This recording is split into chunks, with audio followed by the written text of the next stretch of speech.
J. Herculano Pires Espiritismo Dialético.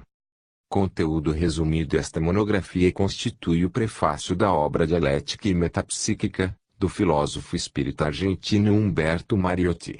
O autor descreve resumidamente a evolução do espiritualismo em geral, e do espiritismo em particular, em oposição ao materialismo defendido por alguns importantes filósofos dos séculos mais recentes. Em oposição à triste filosofia materialista, segundo a qual a consciência individual do homem nasce em um determinado momento e deixa de existir algum tempo depois, Herculano demonstra que somos seres espirituais em processo infinito de evolução, e devemos trabalhar sempre em prol da melhoria do mundo em que vivemos, cuja condição social, boa ou má, se refletirá em nós mesmos.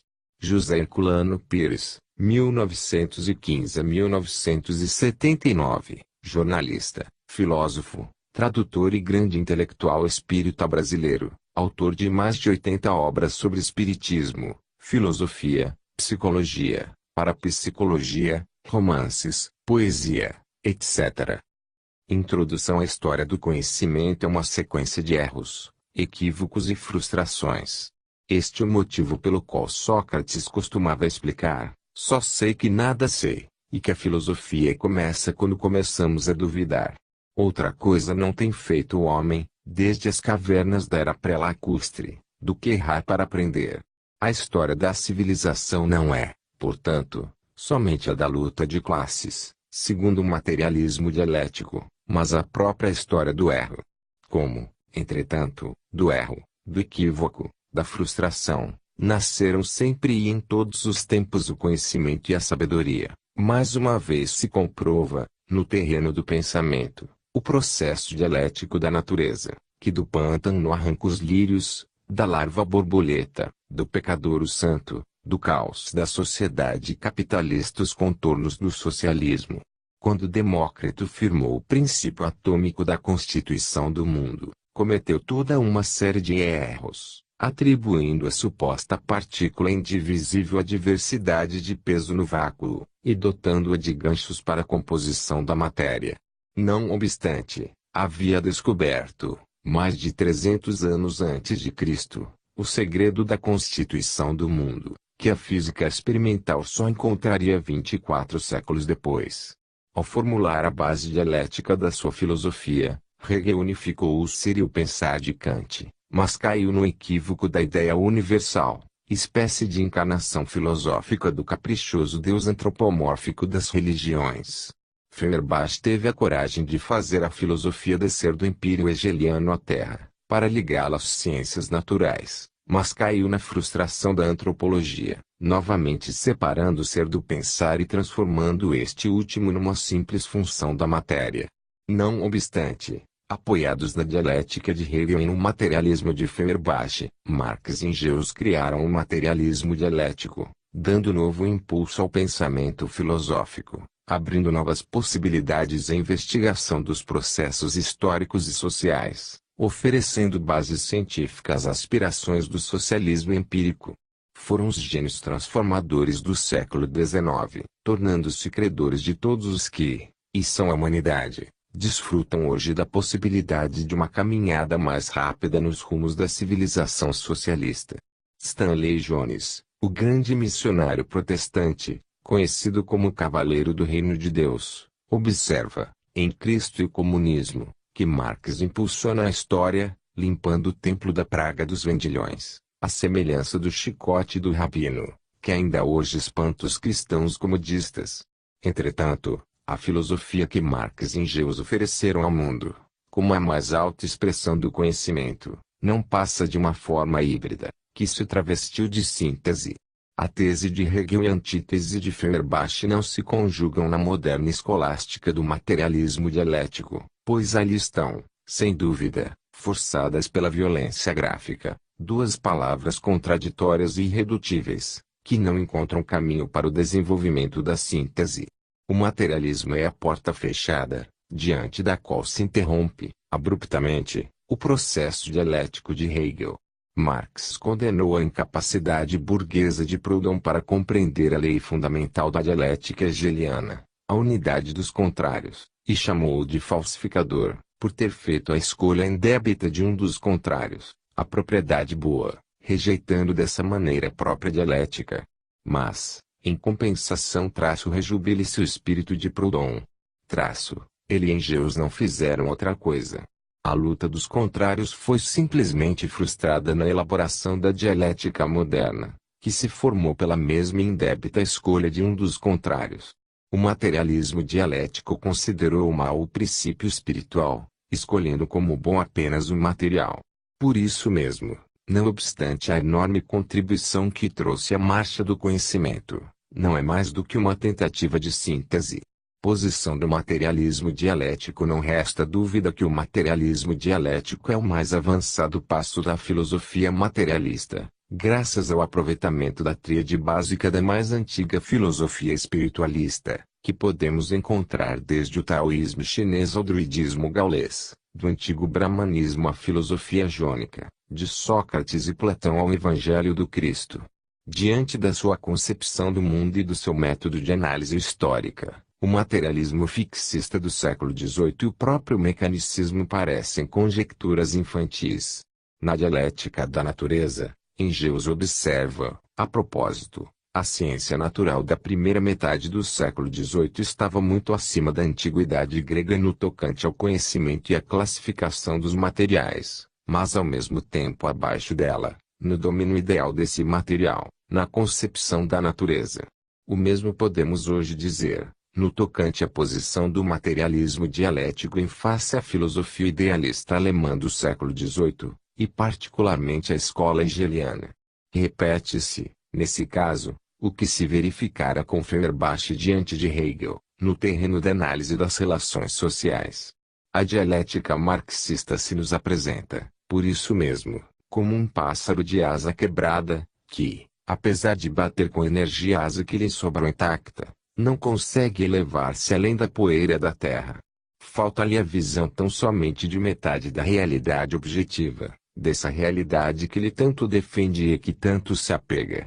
Marx e Engels preferiram ignorar essa metade, que Hegel lhes oferecera, com os seus olhos de condor, para se reduzirem à miopia de Feuerbach. E cometeram assim o maior equívoco da moderna história da filosofia, tomando, como fizera Proudhon, a exclusão pela síntese. Justificativa do equívoco marxista sobre razões, entretanto, para esse equívoco, não podemos condenar Marx e Engels, bem como Feuerbach, em última instância, se este último, rebelando-se contra a divinização dos fenômenos naturais impressionantes pelo homem primitivo, pela razão instintiva, quis apegar-se à raiz latina da palavra religião, o verbo religare, para construir uma religião humana de fraternidade terrena, sem compromissos transcendentes, como Kant o tentaria mais tarde. Os dois primeiros, pelo contrário, rejeitaram até mesmo a velha raiz, tomados de uma verbofobia que ainda hoje impregna os seus seguidores. E levantaram, no pó do planeta, a primeira grande revolução filosófica, política e social, contra a imensidade cósmica do espírito. Foi, não um temporal num copo d'água, mas uma tormenta num grão de areia. Não obstante, como nesse grão de areia aqui, segundo Kardec, nascemos, crescemos, vivemos, morremos, renascemos e progredimos sempre, pois tal é a lei. A revolta representa, para nós, toda uma época histórica, de importância igual à rebelião dos anjos, no princípio dos tempos. A esses novos Lúciferes assistiam as razões poderosas da mistificação religiosa da época. A religião, distanciada da sua velha raiz, convertera-se em instrumento de opressão e da mais deslavada velhacaria. Nem foi por outro motivo que Kardec declarou, em A Gênese, com a clareza e a precisão que o caracterizavam, as religiões, infelizmente, têm sido sempre instrumentos de dominação.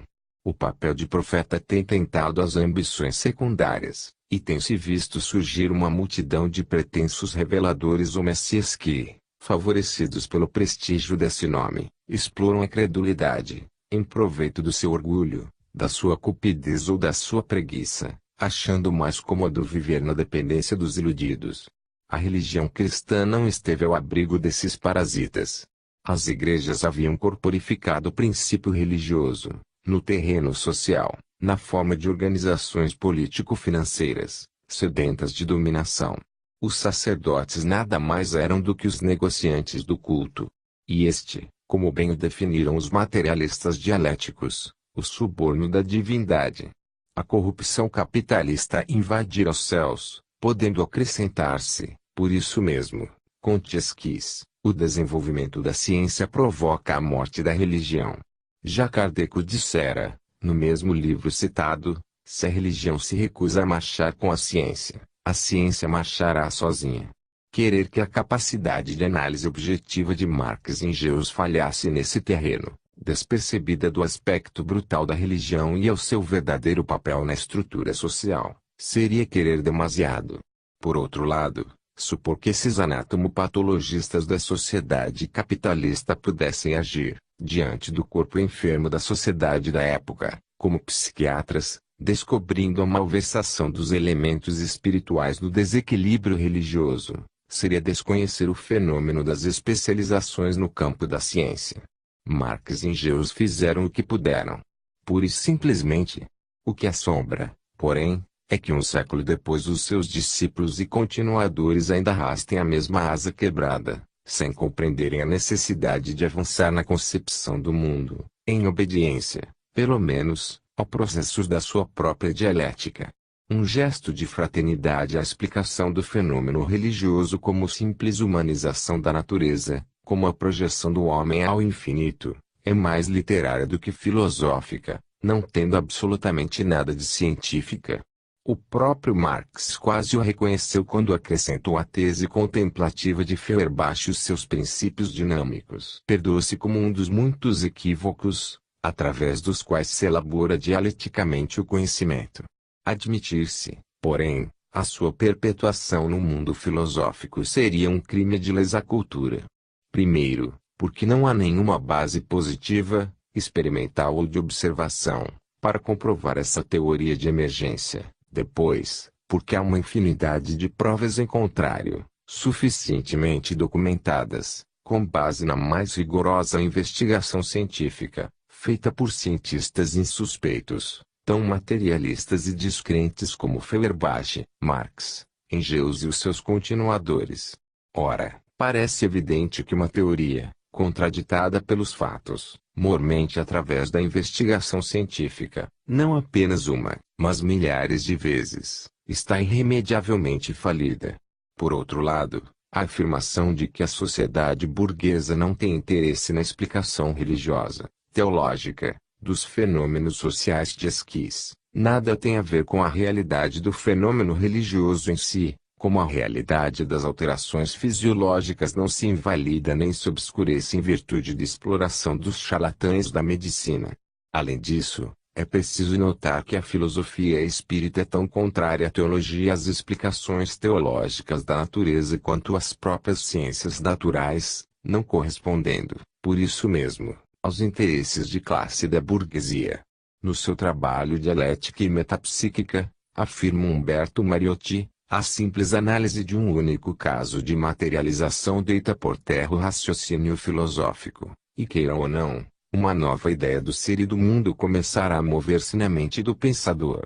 Com isto, sim, temos uma afirmação científica, devidamente comprovada pelos fatos, de que nos dão exemplos casos clássicos de Richetti, Mieres, Lodge, Lombroso, materialistas convertidos ao espiritualismo, diante da realidade incontrovertível da fenomenologia espírita. Quando, pois, o materialismo dialético reduz a mesma pauta da superstição primitiva à religião ancestral, com as suas formas de exploração social, e os modernos trabalhos de pesquisa científica no terreno da sobrevivência, comete uma heresia filosófica de proporções catastróficas. Em outras palavras, reduz a tese dialética à antítese do dogma de fé, traindo a síntese ou fechando a porta. Não há, ao mesmo tempo, nenhuma justificativa para os homens que, bem situados no mundo capitalista, deturpam os fatos históricos e a própria realidade presente, para sustentar a velha tese superada do materialismo científico, graças ao costumeiro processo da exclusão, ainda agora repetido pelos behavioristas e pavlovistas. Nessa categoria de irremissíveis estão o Dr. Emílio Troisi, com o seu materialismo dialético, e entre nós os doutores Murilo de Campos, Leonídio Ribeiro, Henrique Roxo, o humorista científico do delírio espírita episódico, e, ultimamente, como a mais recente contribuição da cultura indígena à luta contra o espiritismo, o professor Silva Melo, com os seus mistérios e realidades deste do outro mundo. Homens de ciência, que preferem negar as experimentações rigorosamente científicas de personalidades como Crookes e Richetti, ou desnaturá-las e deformá-las, para sustentar uma teoria sem base, ou melhor, cuja suposta base se esvai aos olhos de todos, com a própria evaporação da matéria, na era da física nuclear. O livro de Mariotti não é, por isso mesmo, apenas um esforço no sentido de colocar a verdade filosófica e científica da sobrevivência no seu devido lugar. Mais do que isso, é um gesto de fraternidade, um apelo do coração a esses transviados do conhecimento, na esperança de salvá-los, ainda, do implacável naufrágio da história. Nem um passo à frente quando Engeus escreveu o seu artigo contra o método empírico indutivo de Bacon, ou melhor, confundindo esse método com êxtase e evidência, importados da América, de que se fazia vítima ao empirismo inglês, na pessoa do eminentíssimo zoologista e botânico Alfred Russel Wallace, o homem que, simultaneamente com Darwin, apresentou a teoria da evolução das espécies pela seleção natural. O materialismo dialético era uma conquista recente, um equívoco em forma de desenvolvimento, e não nos caberia censurá-lo por essa digna atitude de combate. Engeus não poderia entender de outra maneira o desencaminhamento de Wallace. Vê-se, não obstante, desse mesmo artigo, que Engeus não ficaria no terreno da teoria. Embora mal, com a imperícia de quem jamais se interessara pelo assunto, procurou justificar as suas afirmações, através da observação e da experimentação. O artigo de Engeus foi publicado pela primeira vez em 1898. Devia ter sido escrito, segundo encontramos na edição brasileira da Dialética, em 1878. Engeus criticava também os trabalhos de Crookes, Aksakov e Zollner.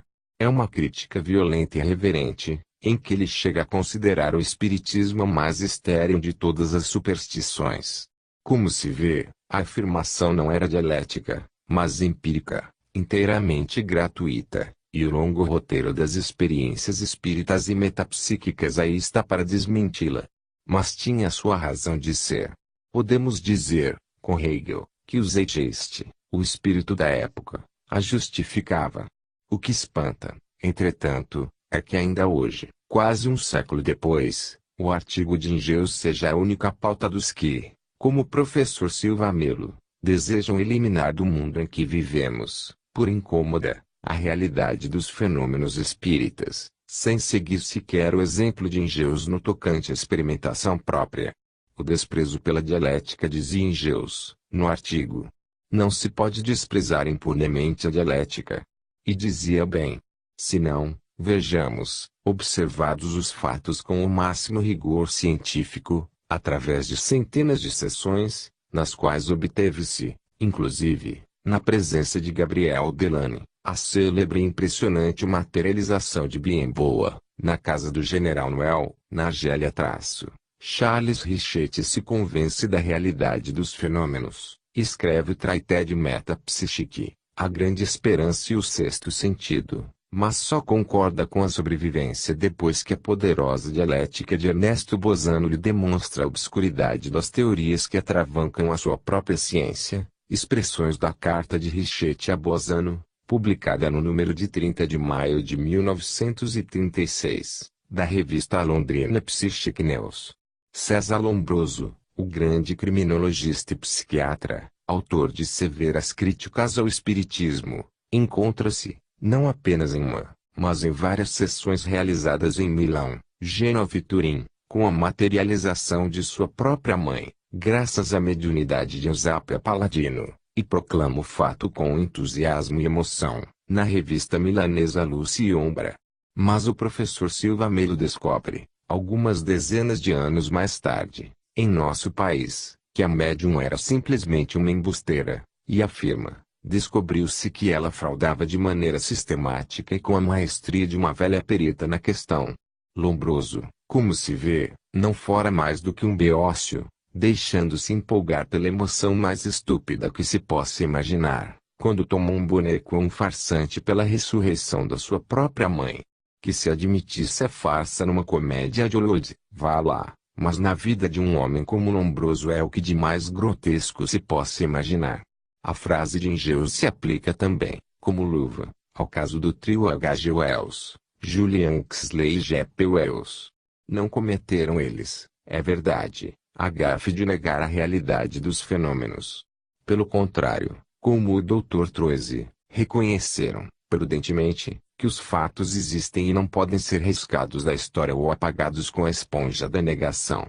No volume Science of Life, da coleção Minds in Behavior, traduzidos e publicados entre nós com os títulos A Nossa Vida Mental, coleção A Ciência da Vida, reconhecem eles, não podemos absolutamente rejeitar a evidência de tais fenômenos.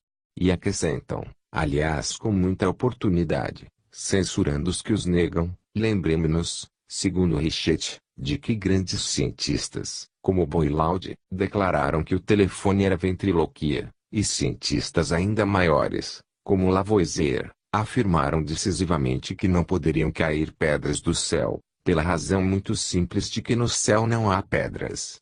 Não obstante, há o desprezo pela dialética. Terminaram apelando, num desesperado esforço de rejeição à tese espírita, ao realismo da Idade Média, para explicar os fatos. Quando filosofamos, dizem eles, nas horas de recolhimento e de silêncio, talvez essa filosofia não parta unicamente de nós, mas seja o próprio homem, na plenitude de si mesmo, que se revele através dos nossos pensamentos. Entenderam os leitores? Esse homem, com H maiúsculo, é a verdadeira ressurreição da múmia filosófica da controvérsia entre nominalistas e realistas, arrancada à força dos baús medievais para enfrentar a realidade fenomênica do espiritismo, em plena era atômica. A sobrevivência contra a evolução, mas não fica nisso o desprezo dos autores pela dialética. Depois desse gigantesco retrocesso histórico, afirmam eles, como se dissessem uma novidade, a morte do indivíduo é um dos métodos da vida que duvida. E continuam, cada indivíduo é uma experiência biológica. Cada espécie progride pela seleção, rejeição ou multiplicação dos indivíduos. Biologicamente, a vida deixaria de continuar para diante, se os indivíduos não tivessem um fim e não fossem substituídos por outros. A ideia da imortalidade individual é absolutamente contrária à ideia da evolução contínua.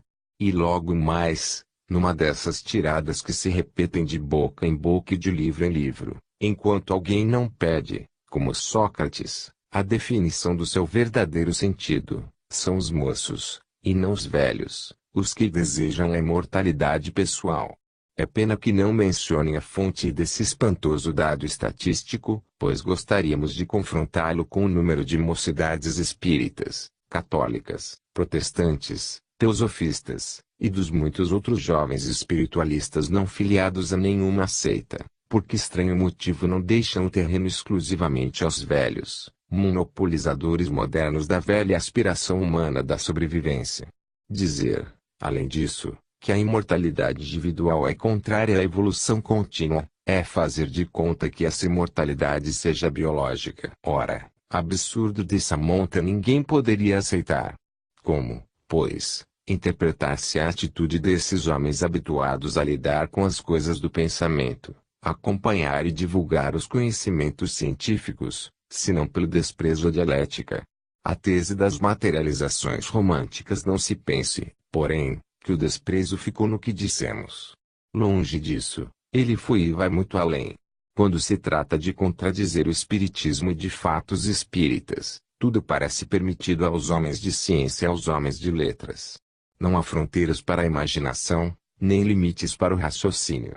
É assim que, ilustrando o volume com várias fotografias espíritas, os autores reproduzem um quadro de Tissot e o comparam à famosa fotografia da cabeça materializada, obtida por Notzing e Madame Bisson, com a médium Eva Carriere.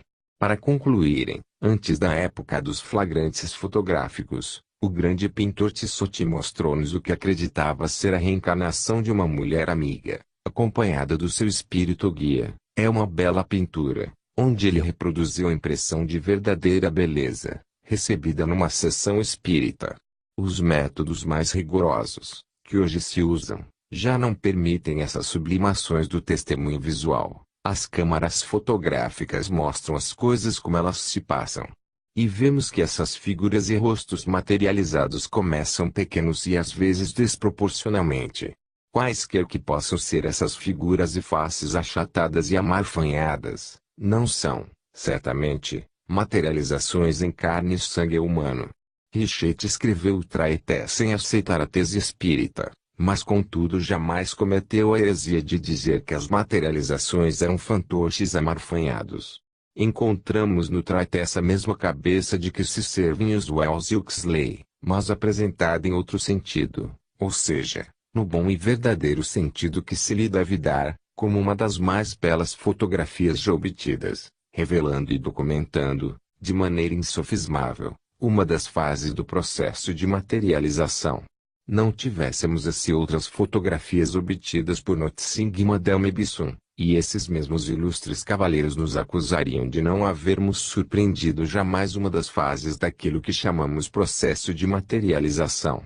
Não teriam dúvidas em utilizar esse fato como argumento poderoso contra a teoria da formação progressiva do fantasma, com a matéria plástica do ectoplasma ou teleplasma. Perguntaremos, porém, a esses ilustres divulgadores do conhecimento, se não tiveram a oportunidade de ver outras fotografias, como a médium Linda Gazera, constantes do seu livro Fotografias de Fantasmas, no qual elas figuram, não através de clichês, mas nas próprias cópias fotográficas, para que não haja dúvidas. Mais vale um pássaro na mão. Essas fugas pela tangente representam um método mais frequente de combate ao espiritismo, inclusive por parte dos materialistas dialéticos. Para os observadores serenos e sensatos, bastaria essa insistência na deturpação dos fatos e na distorção do raciocínio, para comprovar a seriedade e a importância desses mesmos fatos. Aliás, ainda como em Geuss, encontraremos o argumento mais apropriado. A única questão consiste em saber se o pensamento está ou não certo, e o desprezo pela teoria é, evidentemente, a maneira mais segura de se pensar de maneira naturalista, e, consequentemente, de modo errado. Engels não ficaria mal nas fileiras espíritas. De fato, ele via bem estes problemas. O desprezo pela teoria espírita, única que pode explicar os fenômenos, tem levado esses homens a trair a dialética a todo momento, entrando a fundo e às cegas pela sofisticaria. A punição da dialética, porém, não se faz tardar. Os que pensam de maneira naturalista, voltando as costas à teoria, terminam de encontro à parede, com a espada do ridículo no peito. Porque a maneira naturalista de pensar, a que Engels se refere, é a do pensamento a priori, instintivo, que não provém da razão orientada pelo processo da civilização, mas da herança comum e obscura do passado biológico da espécie. Age por meio de impulsos mecânicos, é um automatismo inconsciente. Dir-se-á, diante das suas manifestações, que o homem tem a vocação da fuga. Como a lebre, colhida de surpresa na beira da estrada, precipita-se no mato, assim o homem, colhido na sua posição materialista pela surpresa dos fatos supranormais, precipita-se no matagal das lembranças ancestrais. Improvisa teorias e fabrica rótulos com a desenvoltura inconsequente da avetruz ao enterrar a cabeça na areia. Comete, com uma confiança absurda na impunidade, o crime da desfiguração da verdade, ou passa apenas a negar, indiferente a todas as provas e argumentos, como a criança teimosa que não quer ver a louça quebrada. É o outro lado da crendice, o reverso do fanatismo religioso. Por isso, o médico Sergi Vale nos lembra, no livro Silva Melo e os seus mistérios, recentemente publicado, enquanto não se realize o fiat da ciência, que se mantém, teimosamente, orgulhosa e cega, para iluminar os fatos que possuímos, Não é justo que uma criatura sensata despreze o que se acha detido, seguramente detido nas suas mãos, por mínimo que seja, pelo que voeja no espaço do fanatismo religioso ou do fanatismo científico. Interpretação do homem. O homem, segundo o materialismo, seja ele mecanicista dialético, é um animal pensante. Para Marx, e portanto para o dialético, e ainda o resultado da ação simultânea do trabalho, sobre ele e a natureza. Agindo sobre o meio em que vive, trabalhando, ele se modifica a si mesmo. Essa concepção materialista do homem não se enquadraria na doutrina de nenhuma das religiões corporificadas em igrejas. O Espiritismo, entretanto, não a contradiz. Apenas a amplia, ensinando que o princípio inteligente, no homem como no animal, independe do corpo. E por isso é condenado e combatido, ao mesmo tempo e por todos os lados, pelos religiosos e pelos materialistas. No capítulo 3 de O Livro dos Espíritos, de Kardec, encontramos esta definição: o trabalho é a lei da natureza, por isso que constitui uma necessidade, e a civilização obriga o homem a trabalhar mais porque ele aumenta as necessidades e os gozos. Logo adiante, sem o trabalho, o homem permaneceria sempre na infância, quanto à inteligência. A lei de causas e efeitos é o princípio fundamental da doutrina. A evolução constitui a sua própria essência. Por outro lado, não se estruturou o espiritismo através de formulações hipotéticas. Todo o seu edifício doutrinário se assenta na observação e na experimentação. Richetti, que condenava a credulidade excessiva de Kardec, já o notara, no Traité. Dialético por natureza, em essência e pelos métodos que emprega, o espiritismo, se bem estudado, revela-se o legítimo e natural herdeiro do título a que se candidata o materialismo dialético, síntese do conhecimento.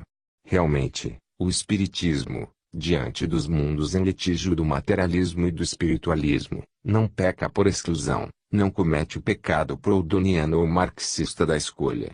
Na sua estrutura encontraremos aquelas duas concepções, não apenas conjugadas ou ajustadas, mas superadas na transfiguração de um novo corpo, a síntese traço, em que a ciência, a filosofia e a religião, as três províncias antagônicas do conhecimento, aparecem encadeadas no verdadeiro processo da mais pura dialética, uma resultando da outra.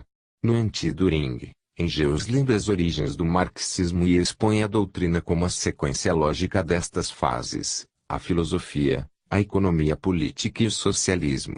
No espiritismo, a sequência se desdobra na ciência, na filosofia e na religião. Partindo da observação e da análise dos fenômenos materiais, de natureza supranormal, criamos a filosofia do ser, e atingimos, logo a seguir, a religião. Esta, porém, não se traduz na organização de uma nova igreja, de um novo culto, de um novo suborno da divindade. Nem se traduz no antropomorfismo socialista, erguido no altar da produção. Mas é, ao mesmo tempo, a comunhão de bens, de corações e de espíritos, pela qual todos ansiamos, espiritualistas e materialistas, para a construção do mundo melhor amanhã. Porque o homem, para o espiritismo, não é apenas o último anel da vida animal na Terra. Gênese, Kardec, nem o produto quase exclusivo da ação simultânea do trabalho, mas também aquele ser que se mostra nos fenômenos de materialização, de aparição, de visão, de voz direta, de incorporação, de psicografia ou de tipologia, para demonstrar aos que ficaram que ele não se extinguiu com a morte, e que o seu conteúdo moral continua a viver e a se desenvolver indefinidamente, na multiplicidade das formas, sem prejuízo da identidade substancial. O velho e o novo. É evidente que o conhecimento da sobrevivência alarga a concepção humana da vida e do mundo, muito além dos limites terrenos ou orgânicos da concepção materialista. Oliver Lodge classificou o espiritismo de nova revolução copérnica.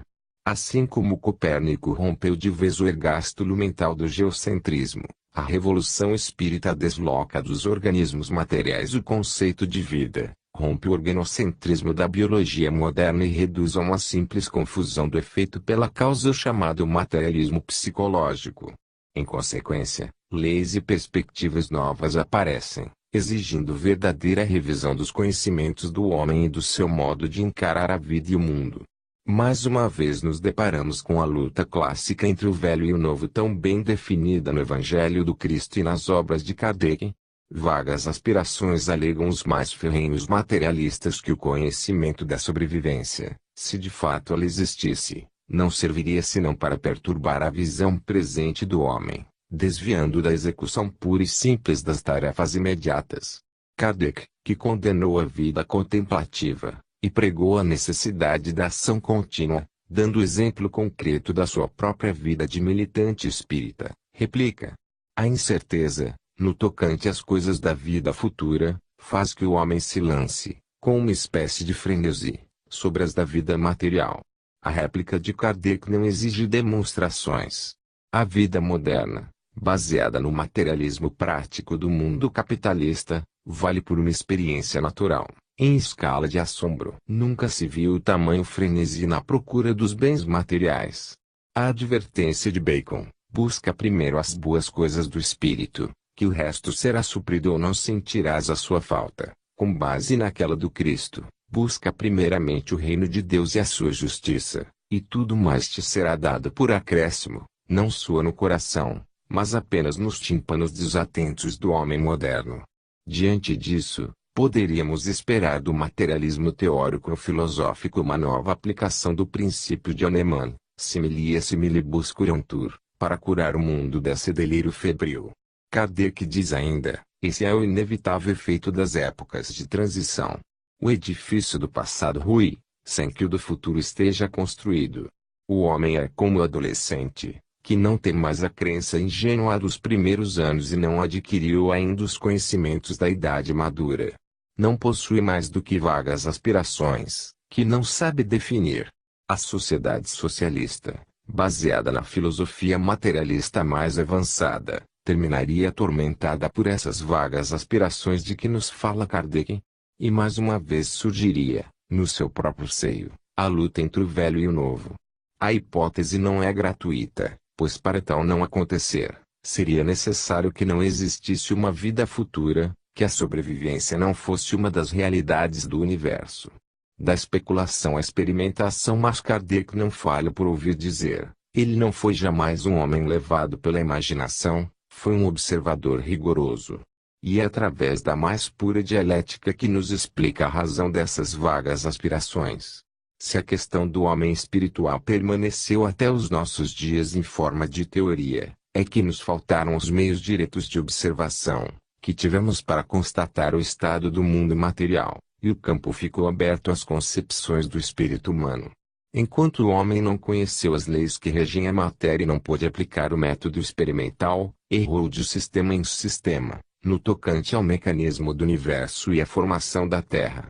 Deu-se na ordem moral o mesmo que na ordem física. Para determinar as ideias faltou-nos o elemento essencial, o conhecimento das leis do princípio espiritual.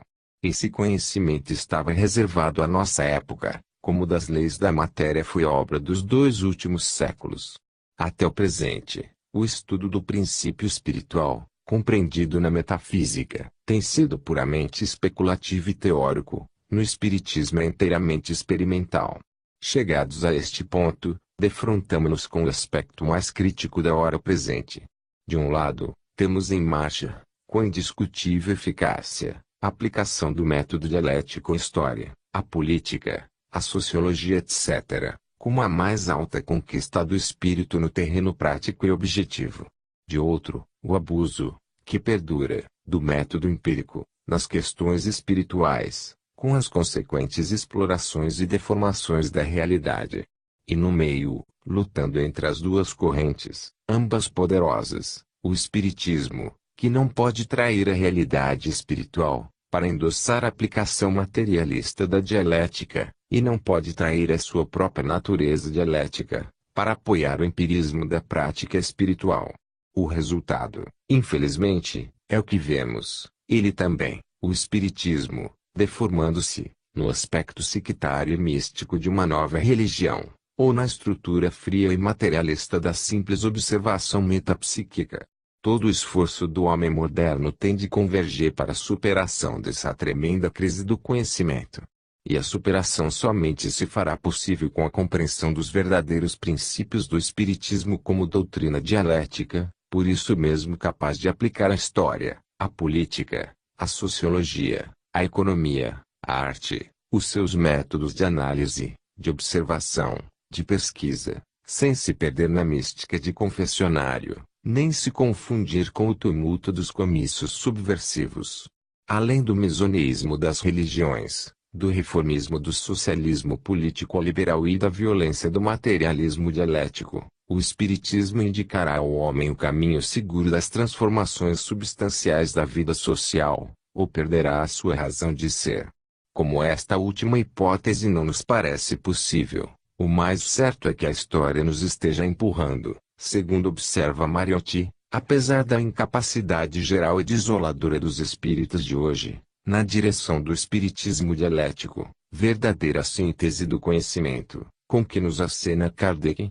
Humberto Mariotti afirma que a realidade visível da ação espírita no mundo se traduz no cultural, e mais do que em qualquer outra parte, no bibliográfico, faltando-lhe, entretanto, entrosar-se no processo histórico da humanidade.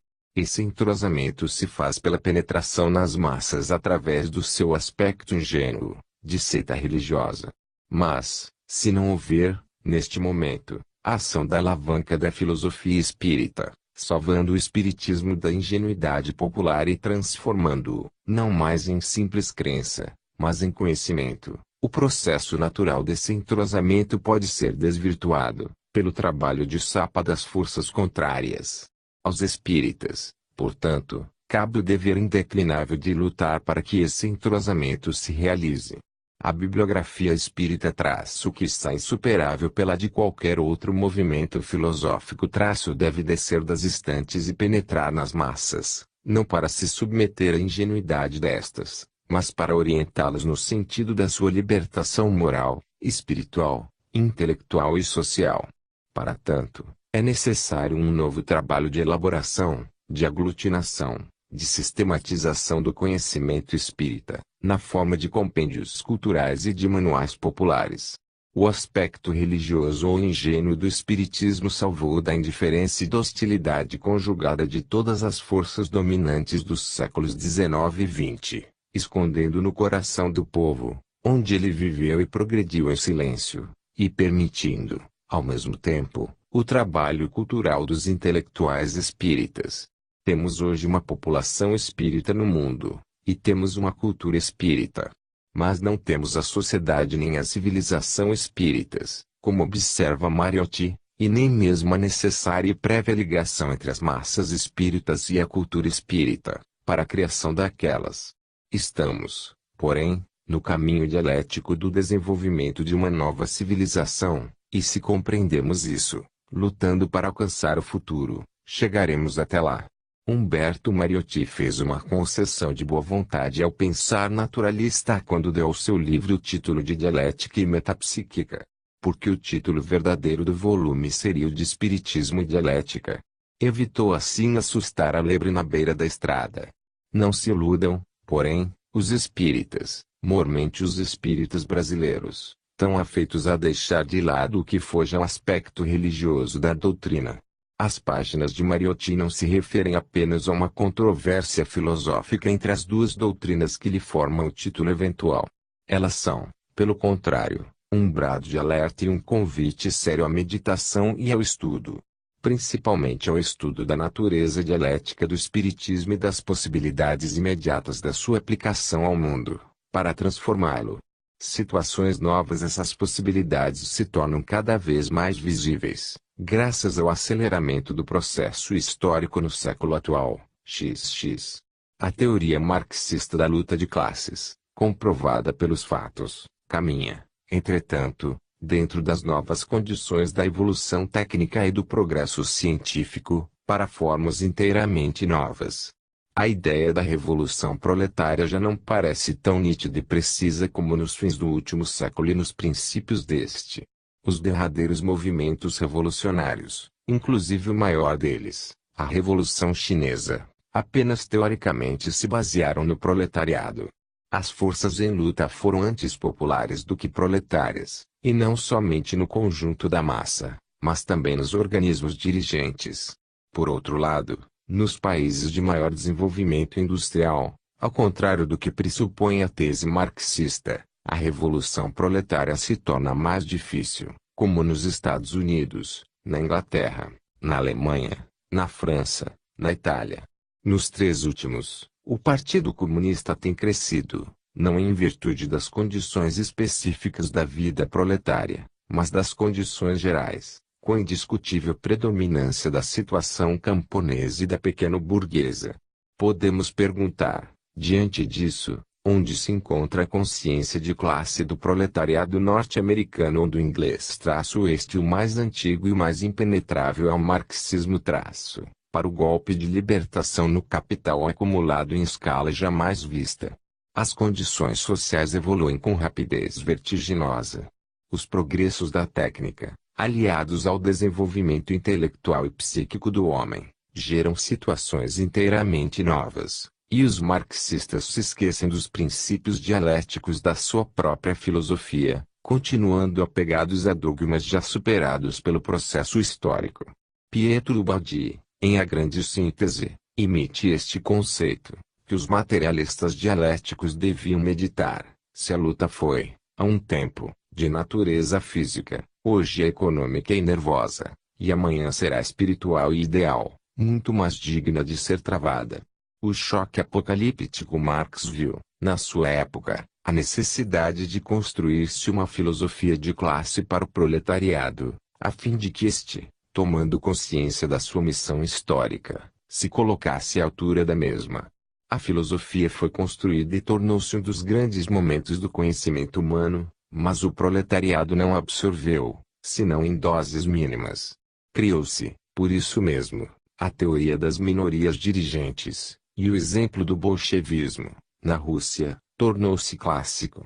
As minorias, entretanto, só podem vencer, não pela violência, mas pelo excesso de violência, e só podem manter o seu domínio pela opressão crescente. O tempo se encarregou de mostrar-nos quanto estas duras realidades colocaram o sonho do socialismo científico distanciado das suas raízes revolucionárias. Surge, assim, uma nova situação mundial.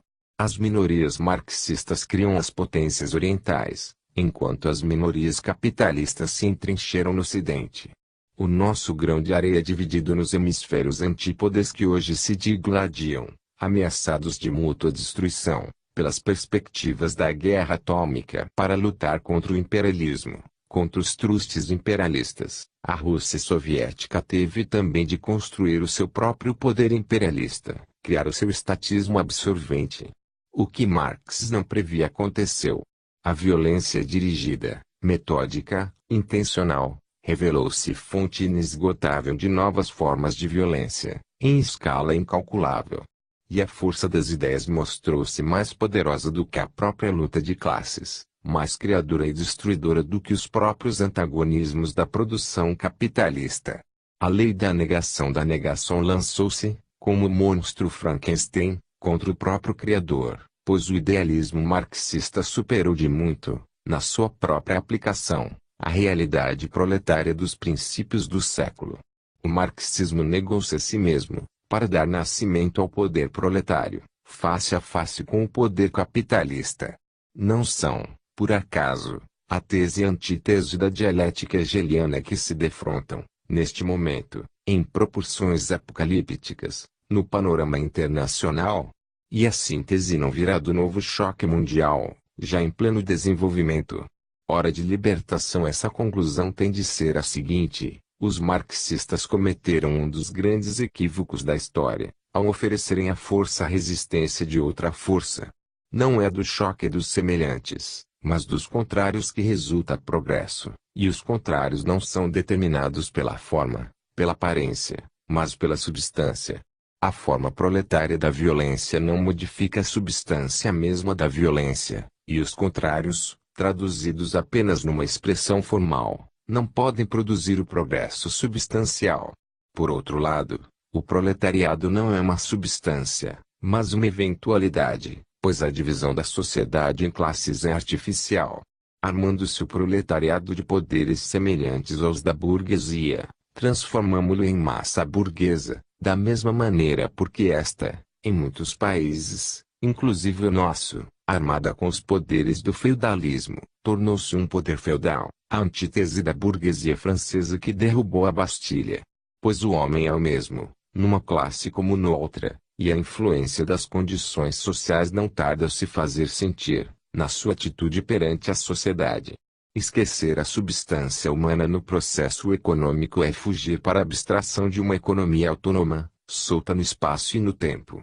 Nem foi por outro motivo que a jovem revolucionária polonesa Larissa Resner, a grande autora de Homens e Máquinas, ao ver os seus antigos camaradas transformados nos comissários econômicos, verdadeiros negociantes oficiais do partido, temeu pelo naufrágio da revolução no pantano burguês e preferiu deixar o território da revolução para voltar ao inferno da sua gênese, na Alemanha burguesa. Nesta altura, poderíamos surpreender o sorriso irônico dos materialistas dialéticos, a nos perguntarem, mas o que deveríamos então, opor à força e ao poder do capitalismo?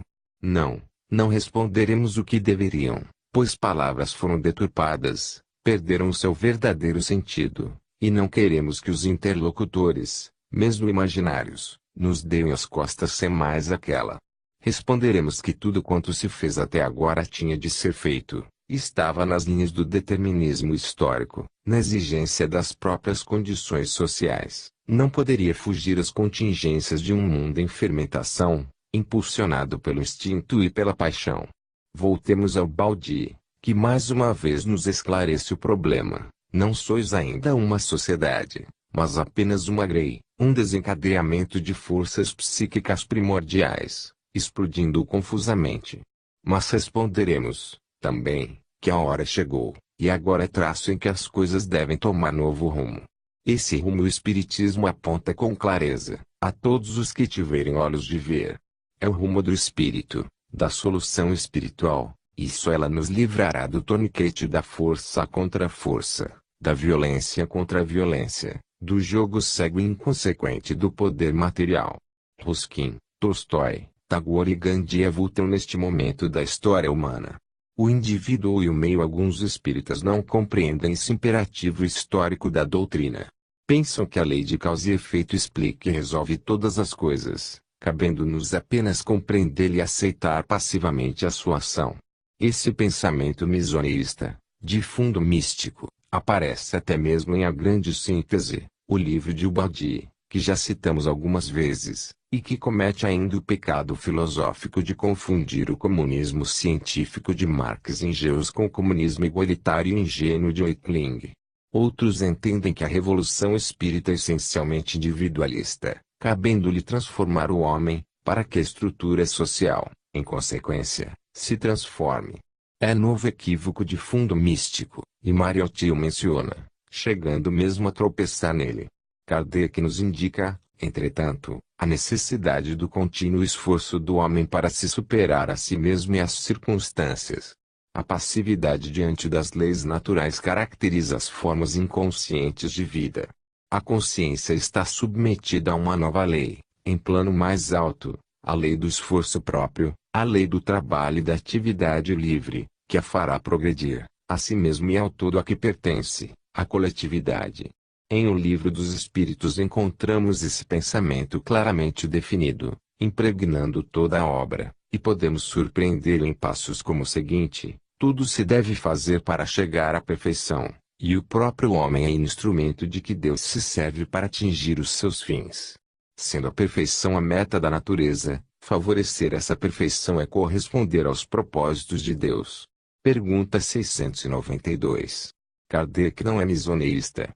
Deus, para ele, é sinônimo de incessante atividade na direção do bem, é o constante vir a ser do universo, atuando por todos os meios e por todas as formas, para atingir o objetivo ideal.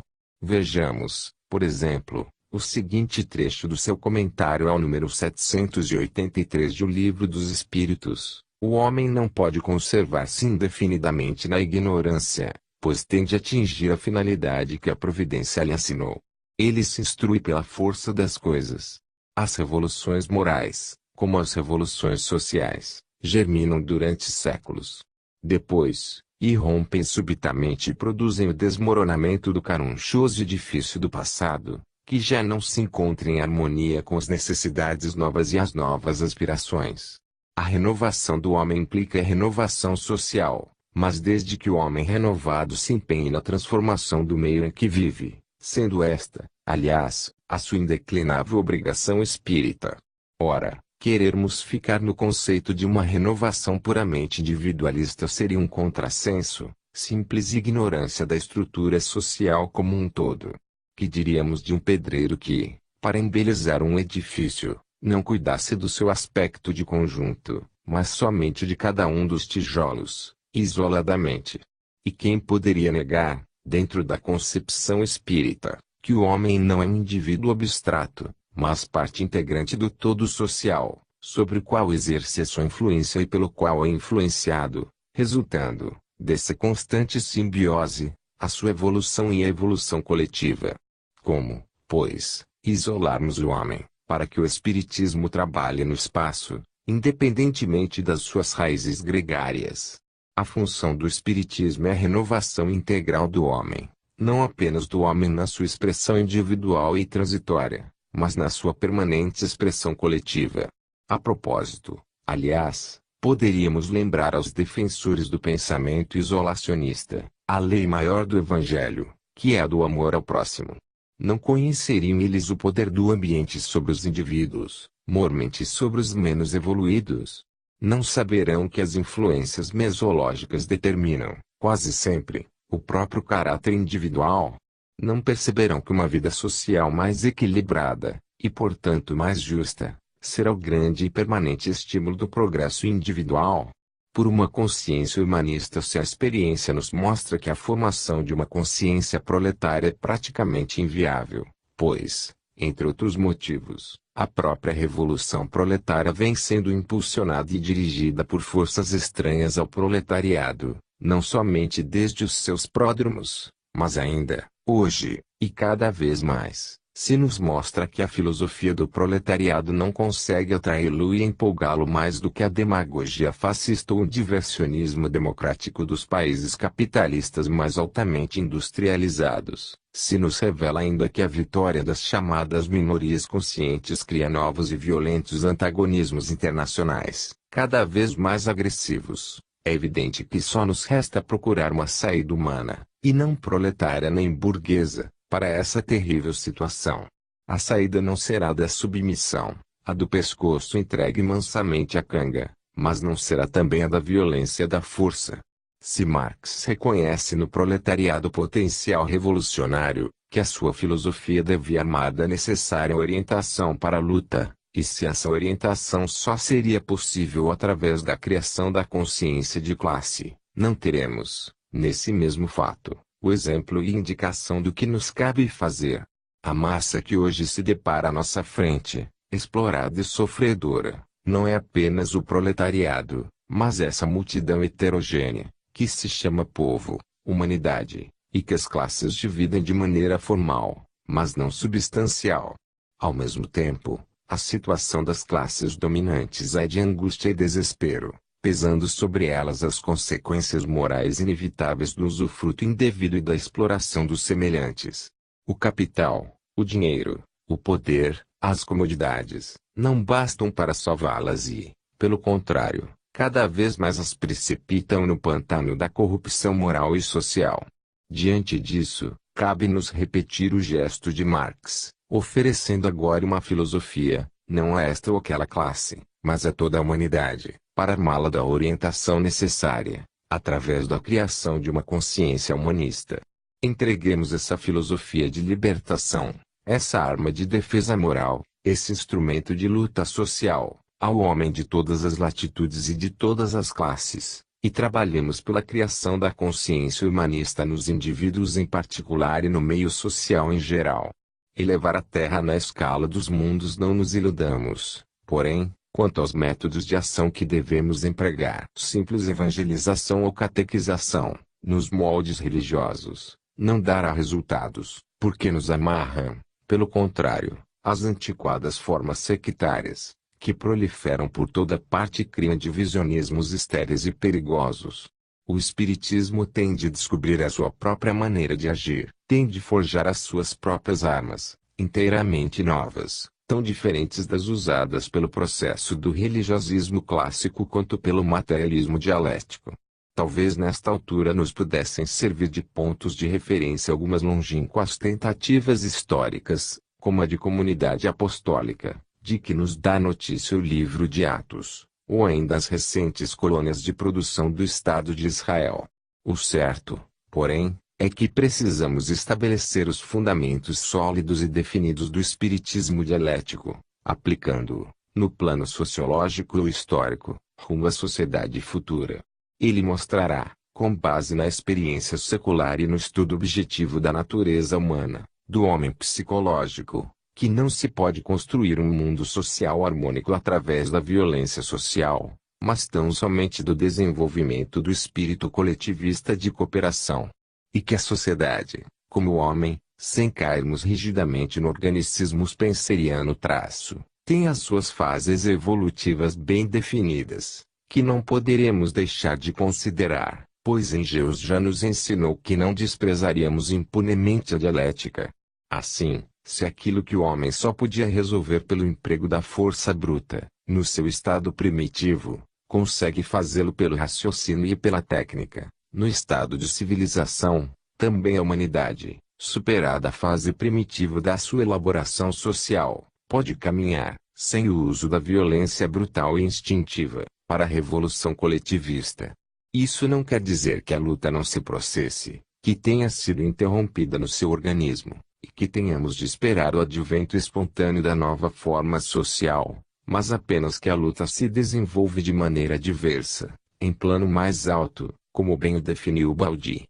Aproveitemos, pois, a oportunidade que Humberto Mariotti nos oferece, com a sua interpretação espiritual da dialética, para meditarmos sobre esses assuntos e buscarmos a forma que nos falta de oferecer ao mundo a solução espiritual do problema social.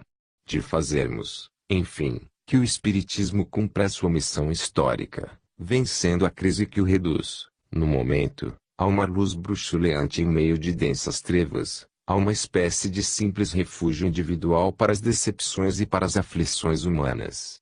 Pois o seu destino, como assinalou Sir Oliver Lodge, não é apenas o de consolar corações desalentados, mas o de rasgar para o mundo as perspectivas de uma nova era. Se a fé dogmática determinou o fanatismo religioso da Idade Média, com suas fogueiras sinistras, a fé raciocinada criará o positivismo religioso do terceiro milênio, com as piras da fraternidade acesas em todos os quadrantes do planeta. Porque, como já o dissera Kardec, a tarefa do Espiritismo é de elevar a Terra na escala dos mundos, transferindo-a da categoria expiatória para a de mundo regenerador. J. Herculano Pires-Fim.